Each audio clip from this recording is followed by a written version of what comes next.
to make micro broiled squash. It's just good old winter squash. I have a butternut here, and I'm going to poke it with some holes. And I'm going to stick it in the microwave for probably about 10 minutes, and we'll see how soft it is. I can't tell you the exact time because you just never know depending how big it is. So I'm going to put it in and set it for 10 minutes, and then we'll see how that goes. Then we'll see.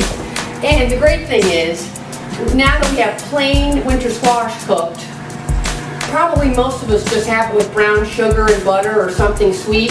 Well, I'm going to show you how to make some really quick, interesting sauces. A couple of them are sweet, a couple of them are savory, so that you can either serve a bunch of sauces with the plain squash and let everybody have what they want, or you can pick one and make that your main squash dish to go with any kind of fall dinner. The first one is a sweet sauce that's probably more traditional. It is simply melted butter with brown sugar, a little bit of applesauce, some toasted pecans, and sprinkle it with a little salt. You know, you could easily fry up a couple of apples and use fresh apples in the butter, and that would be fantastic too. This is just an easier, quicker way, and then they're both equally good. I've got the butter melted. I'm going to add some brown sugar and stir that up so that the sugar kind of melts in with the butter. Throw in these toasted pecans. There's about a half a cup. And now I'm going to add the applesauce.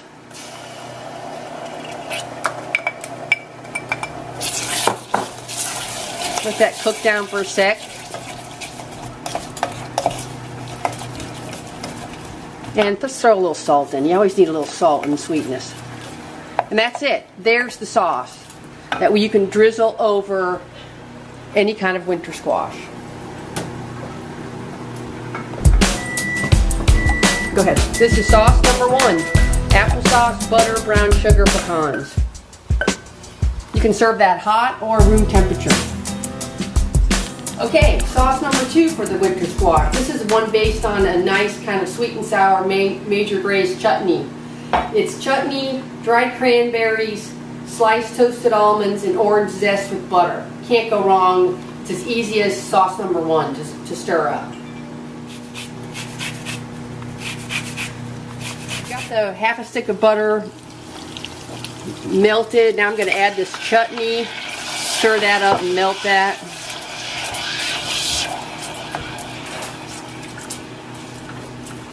Yum, that looks good to me. Add some dried cranberries. This is really fun for the holidays. And they get a little soft too. You know how sometimes they're too hard. Add some toasted almonds. And I love the fresh orange zest in it. That makes such a difference. Look at that. Now wouldn't you like to just sprinkle that over your squash? That's fantastic. Oh, let's put a little salt in because we always do. You need a little bit of salt in the back of your throat when you do something kind of sweet. Perfect. How's that look? Okay, sauce number 2. The chutney with cranberries and almonds. Yum. Oh, God. And that took what, like two minutes to stir together a savory sauce to go with the squash that I think is dynamite. You wouldn't really believe how good tomato is with sweet winter squash. It's just diced canned tomatoes, garlic. We're going to saute onion in the half stick of butter, add a little oregano, salt. And in fact, this one's fantastic with a little cheese. White cheddar's great, or yellow cheddar.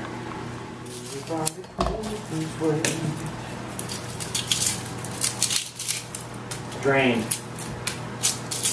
Can't get that off today. There we go.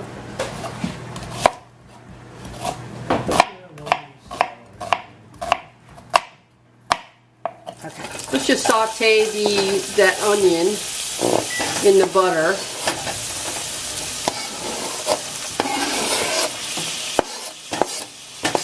And they'll probably take a good, you don't want to do it too high because they'll burn too fast, and you just really want them to sweeten up and caramelize a little. So that'll take us a few minutes. Okay, so there are the beautiful onions. The garlic's been cooking a little bit. Now we're just going to add a can of diced tomatoes. I drained them slightly. They're hard to drain all the way, but that's okay.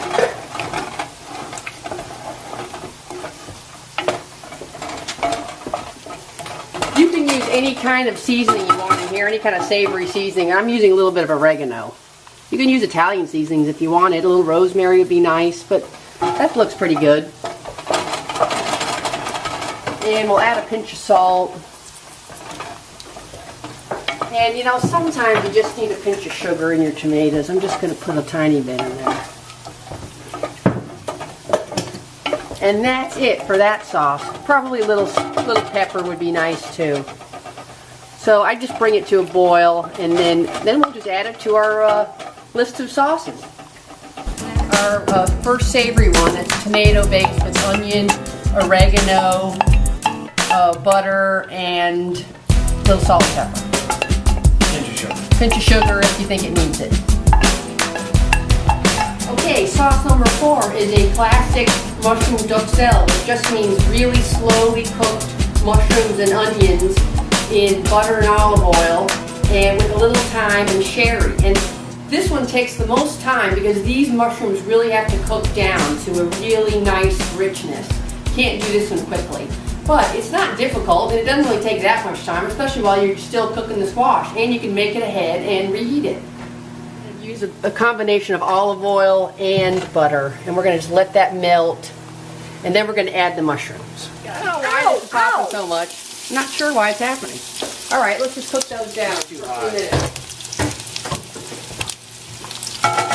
So we've got 2 sauces going here on the stove. Good. That'll take a few minutes. We'll cook that a few minutes, then we'll add the mushrooms.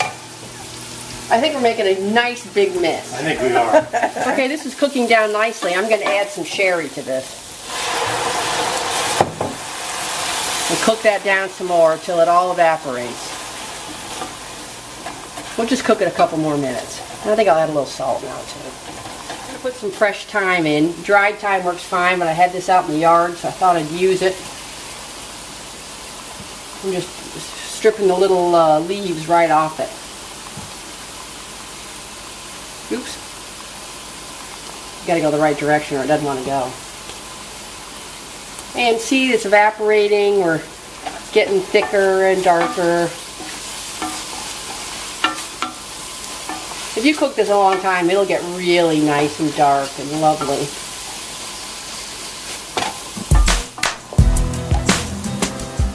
See how to do it, isn't it?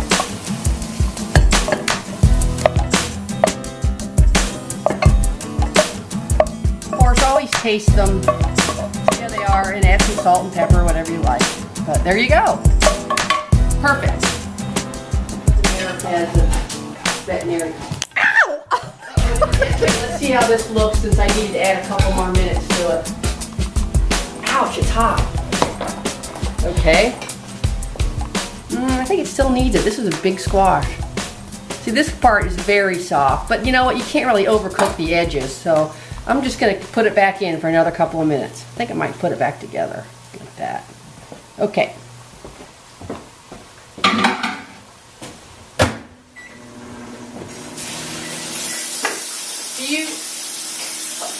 It's a good idea too to just throw that in the oven if you like. You can throw it in a 350, 400 degree oven, pierce it with a fork, and just put it in there for a good 40 minutes or so, and that works good too.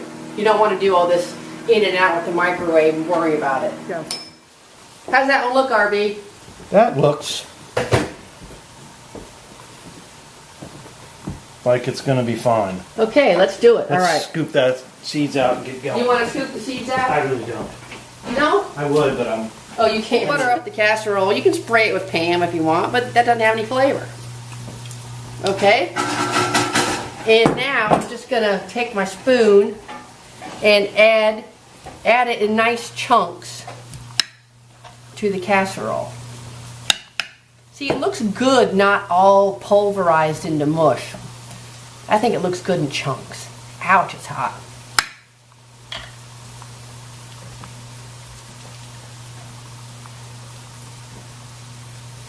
It's okay to let this cool down a little so you don't get third-degree burns when you do it. Probably a good idea, in fact. Okay, that squash we took out in nice lumpy chunks out of the skin and left it like that. Don't puree it, leave the bumps. And what we're going to do is just sprinkle it with some salt and then drizzle it lightly with either melted butter or olive oil to help with the browning. And then we're going to stick it under the broiler so that we get nice little bits of browned edges.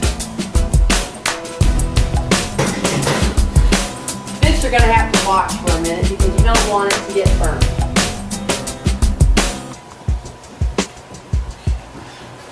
Look at that. See, it's got nice little bits of brown on the top. I'm going to take it out now. That looks good.